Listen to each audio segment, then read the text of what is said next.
In reading my story, you're going to see how God has been writing your story. Every time Matt wore his dress blues, I felt like Cinderella, and he was my knight in shining armor and my Prince Charming, and I just dreamed of this happily ever after. Matt was out of the Marine Corps, and I thought, okay, no more long distance relationships. We can finally be together. Again, it was easy for me to cry out to God when I needed him, but I still didn't have that total dependence on God because, again, in my growing up years, I was dependent on my dad and just that security of that comfort of being in this wonderful pastor's home. And then I had the security and comfort of being in my husband's home. It was very surface. It was, I would say, more religion than it was relationship. Matt actually, which I found out later, was diagnosed with depression at around 18 when he was in college. And it went untreated. So I didn't realize the severity of the disease. So Matt woke up Tuesday morning on March 7th, 2006.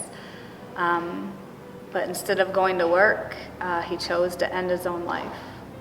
And so here I am, a single mom now and a widow at the age of 36 with a 1-year-old, 4-year-old, and an almost 7-year-old.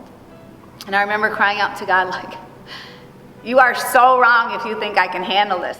And I just remember just beautiful words of hope that I knew that I was going to be okay. God had promised me that I was going to be okay.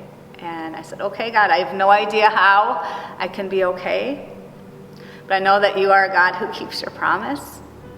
And at that point, I knew the character of God and that he is a God that is so faithful and he is a God that doesn't lie. So I'm like, okay, I have no idea how I can be okay from this, but I know I'm going to be okay. And it's still a question, it's like, why? Why is it we don't want people to know our mess and our brokenness? What are we afraid of? It's a struggle, and I think we need to do a better job as a church and as Christians addressing that with each other. And I just encourage you to go with God to those messy places in your life.